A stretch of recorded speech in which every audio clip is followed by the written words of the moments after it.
let me just offer a few observations about where we are, because I think it's important to sort of acknowledge that we've had a lot of successes and we've also had some defeats, and to sort of level check about where we are. When I came to this conference in 2019, I was a venture capitalist. I was an author.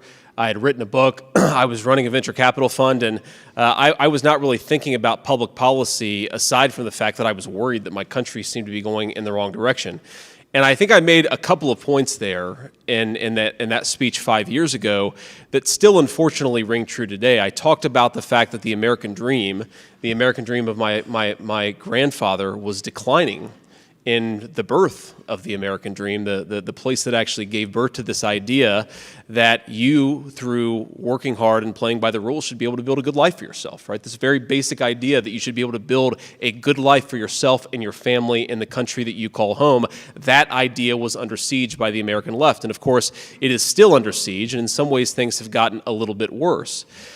In other ways, I think that we've notched incredible victories. If you could just go back to one of my hobby horses over the last few years is this idea that American foreign policy should be realistic about what we can accomplish, where we can focus, and the fact that military power is fundamentally downstream of industrial power. The most important lesson of World War II is not that if you thump your chest and pretend that you're the good guy, you can win a conflict. The most important lesson of World War II is that if the home front is strong, then we can win and project power overseas. Our leaders seem, of course, to have forgotten that. But as much as our leaders have forgotten that, and as much as I think that the most significant example of that is in Ukraine, where we have sent hundreds of billions of dollars of weaponry with no obvious end in sight and no obvious conclusion or even objective that we're close to getting accomplished there. And so many of my colleagues ignore the basic realities of war, but I will say, on the good news, the majority of the Republican House and the majority of the Republican Senate, the most recent cycle said no more to this, no more, right? That's a good thing. That's progress. Even though we didn't win the debate, we're starting to win the debate within our own party, and I think that really matters. Now, just on that particular topic, I have to take a shot, I think as I have done at every single NatCon, at the Wall Street Journal editorial page. I think actually every speech I've given at NatCon, I know Bridge spoke earlier, or is going to speak. Bridge, you're out there somewhere. Okay, sorry to tie you up in this nefarious business that I'm about to engage in. But the dumbest of all possible foreign policy solutions and answers for our country is that we should let China make all of our stuff and we should fight a war with China, okay? We should, in my view, not fight a war with China if we can avoid it. We should also not let the Chinese make all of our stuff.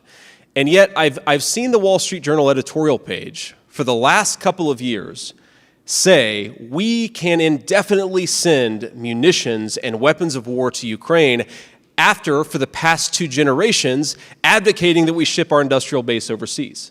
It doesn't make any sense. It's sort of the perfect encapsulation of the dumbest way to govern our country. Let's send our entire machinery for making war to countries that hate us, and then let's spend what little stockpiles that we have on a war that has no obvious end in sight. That's the Wall Street Journal editorial page approach, and I'm happy to say that the Republican Party is increasingly aggressively and with momentum rejecting it. So that is a great achievement and a great amount of progress that we've made.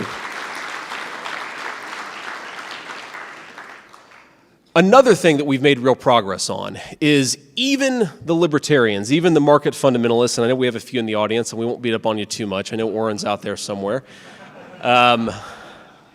Even they acknowledge that you can't have unlimited free trade with countries that hate you. It'd be the equivalent of allowing the Nazi Germans in 1942 to make all of our ships and missiles. People recognize that that era has come to a close. Even the people who are generally going to disagree with us about how much to protect American industry from this point forward agree you can't let the Chinese make all of your stuff when you're engaged in, I think, a long-term great power competition with the Chinese. So we've made incredible progress there.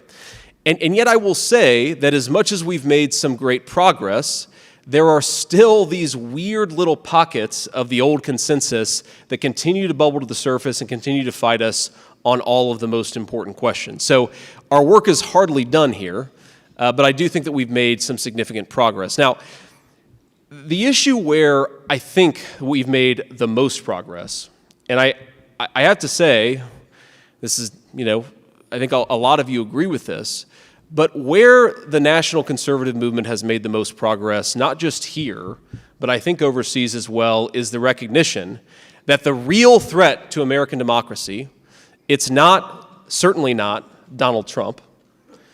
It's not even some foreign dictator who doesn't like America or our values. The real threat to American democracy is that American voters keep on voting for less immigration and our politicians keep on rewarding us with more.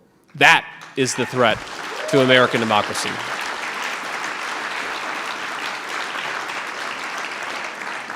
And I had a conversation with an English friend earlier today, and one of the things that's very obvious is that all over the Western world, in Germany, in the UK, in place after place after place, populations keep on telling their leadership that they want less immigration, and their leadership keeps on refusing to listen to them. This is like a fundamental broken translation function in our sacred democracy that our elites don't seem to care about. And why don't our elites seem to care about it? Well, number one, they really benefit from the cheap labor, okay? Number two, they actually don't really like the people who make up the domestic populations of their own country. This is one of the things that we consistently find from the UK elites to certainly the American elites, is they seem to really not like their own fellow citizens, even though the wars that they want are going to be, of course, fought by the people in the heartland and not by the people who are walking down the streets of Washington, D.C. But I digress, and I apologize for that. But look, the thing on immigration is that no one can avoid that it has made our societies poorer, less safe, less prosperous, and less advanced.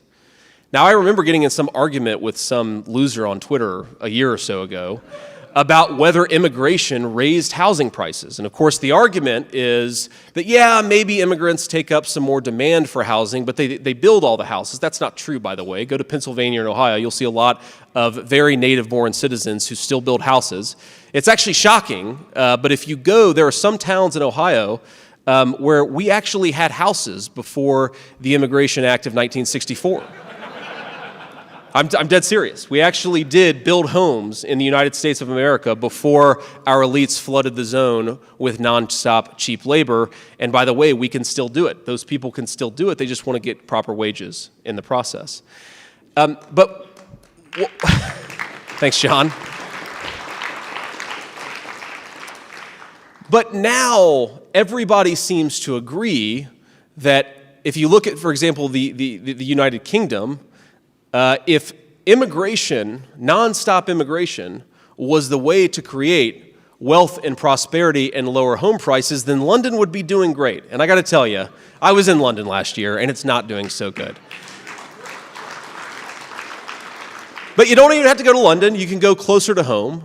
The places in our own communities, in our own states, that have the highest immigration rates are the places with the highest home prices, and it's not a correlation versus causation issue. If you actually look at the metro zone by metro zone, if you go parcel by parcel, you can see that where you have more immigration, you have higher home prices.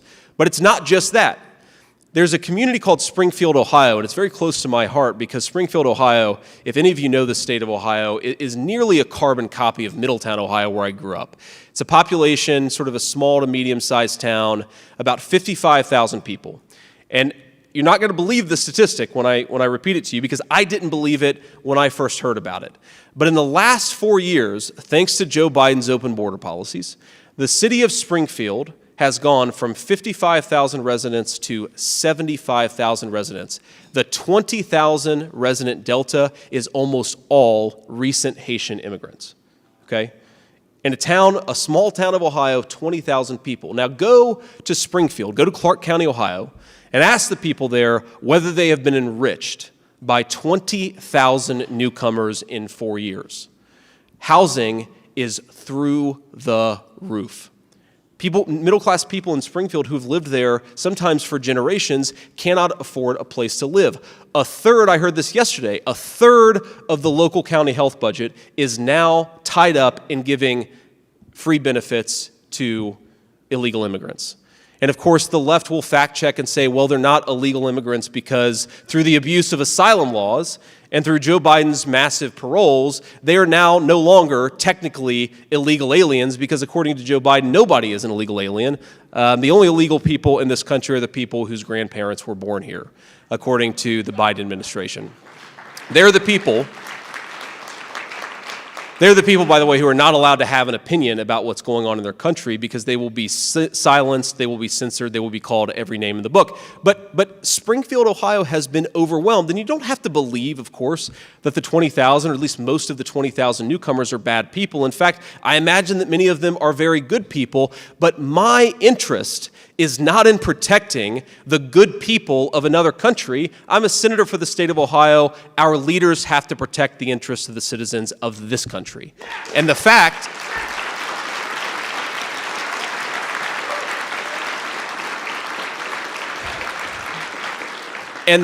that this has happened is evidence that they're not. And so I want to come back to something that I started with here, which is that we've made a lot of progress. There have been things that have been bad that have happened. I mean, in my home state of Ohio, we've had a couple of ballot referenda that have not gone the right way. We lost some elections in 2022 that I think that we should have won. Of course, like I said earlier, not every foreign policy debate has gone in our direction. But by and large, the national conservative movement is winning the debate, and we're changing the conversation. We're doing that in the very, very basic and simple principle that American leaders should look out for Americans. And by the way, I know for the Brits here, UK leaders should look out for citizens of the UK or subjects or whatever you guys call yourselves. And so on for other citizens of other countries. By the way, I have to beat up on the UK just one additional thing. I was talking with a friend recently, and we were talking about, one of the big dangers in the world, of course, is nuclear proliferation, though, of course, the Biden administration doesn't care about it. And I was talking about, what is the first truly Islamist country that will get a nuclear weapon? And we were like, maybe it's Iran, maybe Pakistan already kind of counts. And then we sort of finally decided maybe it's actually the UK, since Labour just took over. But to my Tory friends, I have to say, you guys have got to get a handle on this, but neither here nor there. The reason I'm most optimistic about the future of this movement and the future of our country is because for the first time in a very long time, it is clear that the leader of the Republican Party is not some donor who's desperate for cheap labor, and it's not some random person who claims to speak for this or that constituency. The leader of the Republican Party is a guy who actually plans to put American citizens first, and that's Donald Trump. And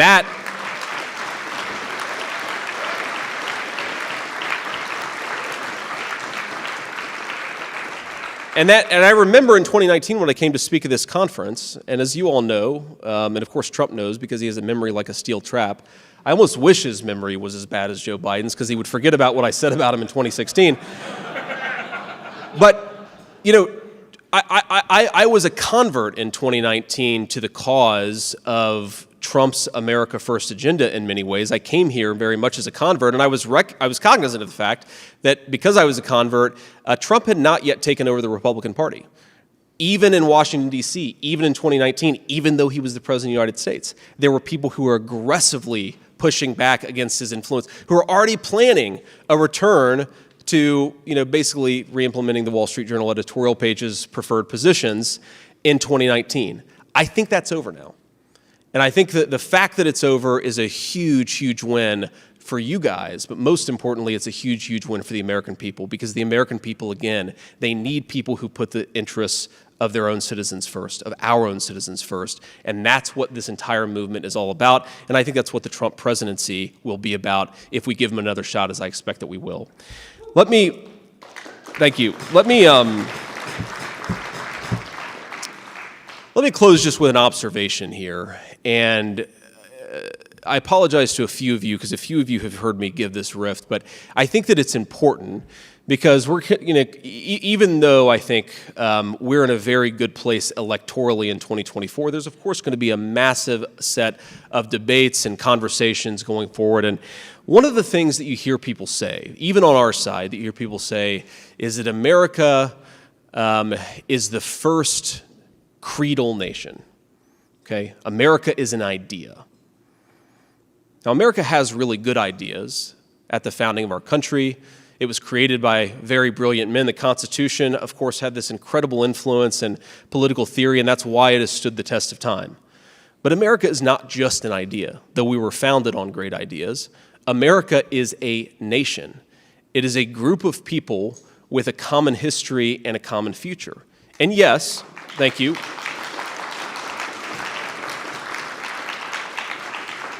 One of the parts of that commonality as a people is that we do allow newcomers to this country, but we allow them on our terms, on the terms of the American citizens. And that's the way that we preserve the continuity of this project from 200 years past to hopefully 200 years in the future.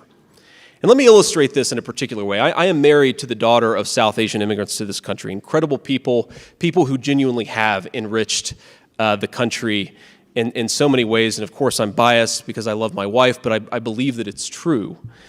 But when my wife and I when I proposed to her, we were in law school, and I said, honey, I come along with $120,000 worth of law school debt and a cemetery plot in eastern Kentucky. And that's what you're getting, right? And that cemetery plot in eastern Kentucky, if you drive down Kentucky Route 15 and go to Jackson, Kentucky, that's my family's ancestral home. Before we migrated to Ohio about 60, 70 years ago, that's where all of my relatives came from, is the deep heart of central Appalachia. This is Kentucky coal country. By the way, one of the 10 poorest counties in the entire United States of America. Of course, our elites love to accuse the residents there of having white privilege. Go to Breathitt County, Kentucky, and tell me that these are privileged people. They are very hardworking people, and they're very good people. And they are people who love this country, not because it's a good idea, but because in their bones they know that this is their home and it will be their children's home, and they would die fighting to protect it. That is the source of America's greatness, ladies and gentlemen.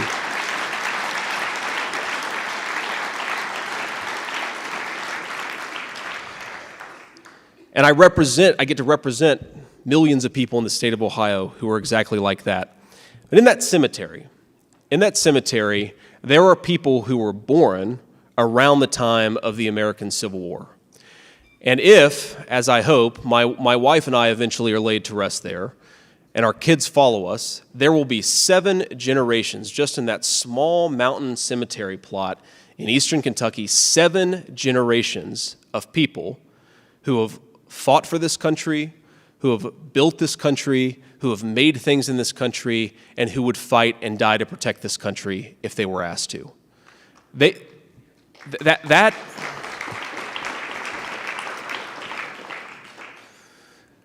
is not just an idea. That is not just a set of principles, even though the ideas and the principles are great.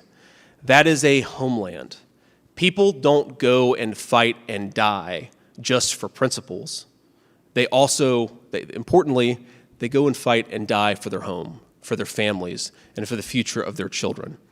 If this movement is going to go anywhere, and if this country is going to thrive, we have to remember that America is a nation.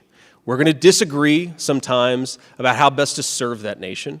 We're going to disagree, of course, even within this room, about how to best accomplish the reinvigoration of American industry and the renewal of American family. That's fine.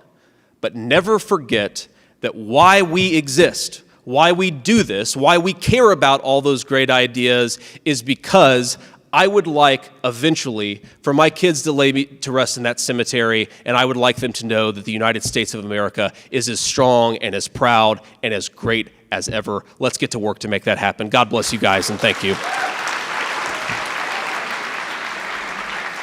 Thank you.